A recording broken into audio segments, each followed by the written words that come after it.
রাধে রাধে। আজকে আমরা জানবো, আমরা তো প্রতিদিনই অন্ন খাই, তাহলে একাদশীতে কেন আমরা অন্ন খেতে পারবো না? একাদশী একমাত্র এই উপবাসে কেন অন্ন খেতে বারবার নিষেধ করা হয়েছে? কারণ একাদশী তিথিতে সকল প্রকার মহাপাপ অন্নকে আশ্রয় করিয়া থাকে। এইবারে আপনার অবশ্যই জানতে চাইবেন, শুধুমাত্র একাদশী তিথিতেই কেন অন্নর মধ্যে সমস্ত পাপ থাকে? সেটাও আমি এই ভিডিওতেই বলবো। যে সমস্ত মন্দবুদ্ধি ব্যক্তি একাদশীর দিনে অন্ন ভোজন করে, সে ইহলোকে মহাপাপী হইয়া পরিগণিত হয়। মৃত্যুর পরেও একাদশী পরিমিত সংখ্যক যুগকাল কুম্ভীপাক নরকে অবস্থান করে, তারপর চণ্ডাল যোনিতে জন্মগ্রহণ করে ও সপ্তজন্ম পর্যন্ত গলিত কুষ্ঠ ব্যাধিতে বহু যন্ত্রণা ভোগের পর মুক্ত হইতে পারে, ইহা ব্রহ্মাই বলিয়াছিলেন। এই একাদশীর আবির্ভাব হলো কিভাবে? যদি আমরা সেটা জানি, তাহলেই আমরা জানব কেন একাদশীতে অন্ন গ্রহণ করতে বারবার নিষেধ করেছেন। ভগবান শ্রীকৃষ্ণ বিভিন্ন গ্রন্থে বলেছেন একাদশীর দিনে অন্ন থেকে দূরে থাকার জন্য। শ্রী পদ্মপুরাণে বলা হয়েছে, এক সময় জৈনিক ঋষি ওনার গুরুদেব মহর্ষি শ্রী ব্যাসদেবকে জিজ্ঞাসা করিলেন, হে গুরুদেব, একাদশী দেবী কখন কাহার নিকট উৎপন্ন হইলেন? তাহার উপবাসের বিধি কি? কখন এই ব্রত করতে হয়? উহার ফলই বা কি? তাহা বর্ণনা করুন। আর ওই ব্রতের পূজ্যতম সদ্গুণ সম্পন্ন দেবতাই বা কে? এই ব্রত চারণ না করিলে দোষেই বা কি হয়? সে সকল বিষয়ে আপনি জানেন। আপনি একমাত্র সমর্থক, কৃপাপূর্বক আমাকে বলুন। ঋষি জৈমিনীর এই প্রশ্নের উত্তরে শ্রী ব্যাসদেব আনন্দ ভরে ভগবত কথা করিতে লাগিলেন। উনি বলিলেন, বিশ্ব সৃষ্টির প্রারম্ভে যখন ভগবান শ্রীকৃষ্ণ সব কিছুই সৃষ্টি করেছিলেন, তখন মর্তলোকবাসী মানবগণের শাসন নিমিত্তে একটি পাপ পুরুষও নির্মাণ করেছিলেন। আর জানেন, এই পাপ পুরুষের সকল অঙ্গই কিন্তু পাপ দ্বারা নির্মিত হয়েছিল।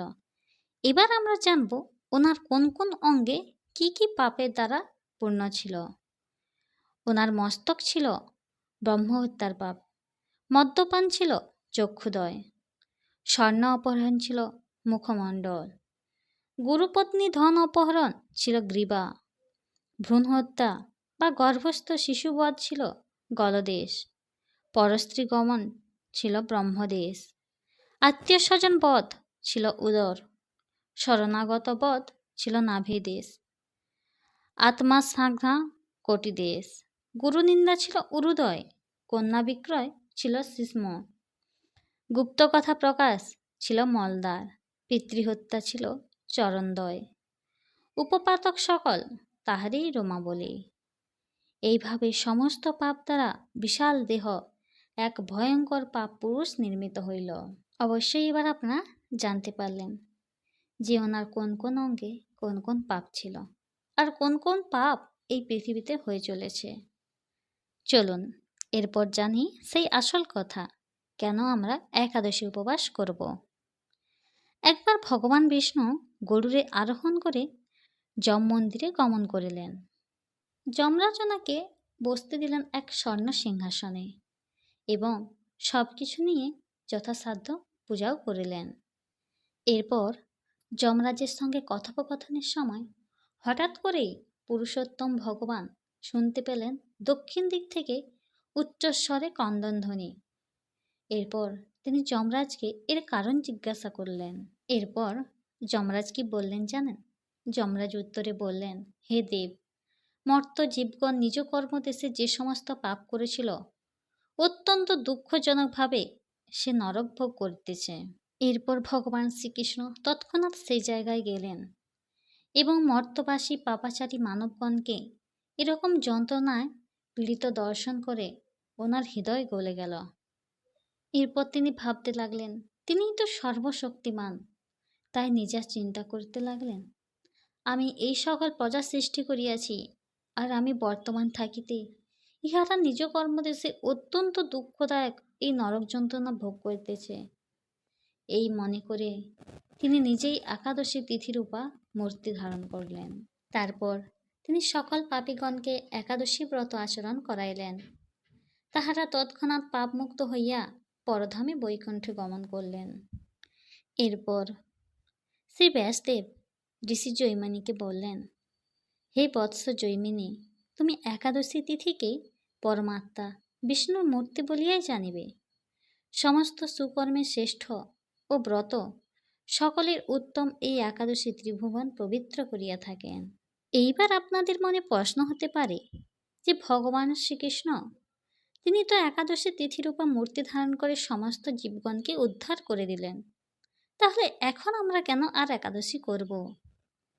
অবশ্যই সেই ঘটনাই বলছি যে কেন আমরা এখন আবার একাদশী করব। কিছুকাল যাওয়ার পর ভগবান সৃষ্ট সেই পাপ পুরুষ বিষ্ণুর সমীপে গমন করলেন আর ওনাকে প্রার্থনা জানাইলেন, হে ভগবান বিষ্ণু, আমি আপনার শ্রেষ্ঠ প্রজা, আমাকে আশ্রয়কারী জনগণের কর্ম অনুযায়ী তাহাদিগকে দুঃখদানেই আমার কার্য ছিল, কিন্তু সম্প্রতি একাদশীর প্রভাবে আমি ক্ষয়প্রাপ্ত হইতেছি, কারণ এই ব্রতের ফলে প্রায় সকলেই বৈকুণ্ঠবাসী হইতে চলিল।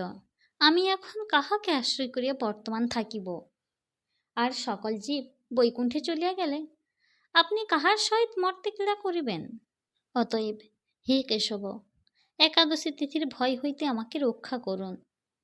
হে কৈটব নাশন, আমি একাদশীর ভয়ে পলায়ন করিয়া সমস্ত মনুষ্য, পশুপক্ষী, কীট, জন্তু, পর্বত, বৃক্ষ, জল, স্থল, নদী, সমুদ্র, বন, প্রান্তর, স্বর্গ, মর্ত্য, পাতাল, দেবতা, গন্ধর্ব ইহাদের সকলকে আশ্রয় করিয়াছি, কিন্তু কোথাও নির্ভর স্থান পাই নাই।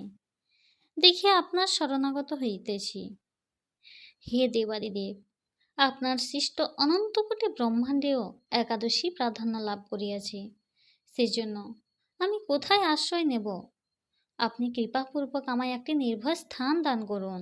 আর তখনই ক্লেশনাশন শ্রী ভগবান হাস্য সহকারে সেই পাপ পুরুষকে বলিতে লাগিলেন, ওহে পাপ পুরুষ, তুমি দুঃখ করিও না। ভগবান পবিত্রকারিণী একাদশী তিথি আবির্ভূত হইলে তুমি অন্ন আর রবিশস্য প্রভৃতিকে আশ্রয় করিয়া অবস্থান করিবে।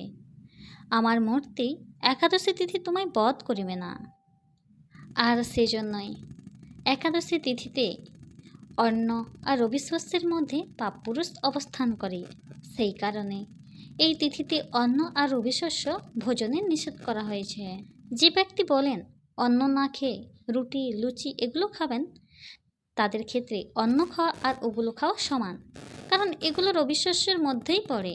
এছাড়াও রয়েছে গম, যব, ভুট্টা, সরিষা, মটর, ছোলা প্রভৃতি জিনিস খাওয়া নিষেধ। শুধুমাত্র একাদশী তিথিতে যদি খেতে হয় তবে খান সেটা ফল এবং সবজি। হরে কৃষ্ণ, রাধে রাধে।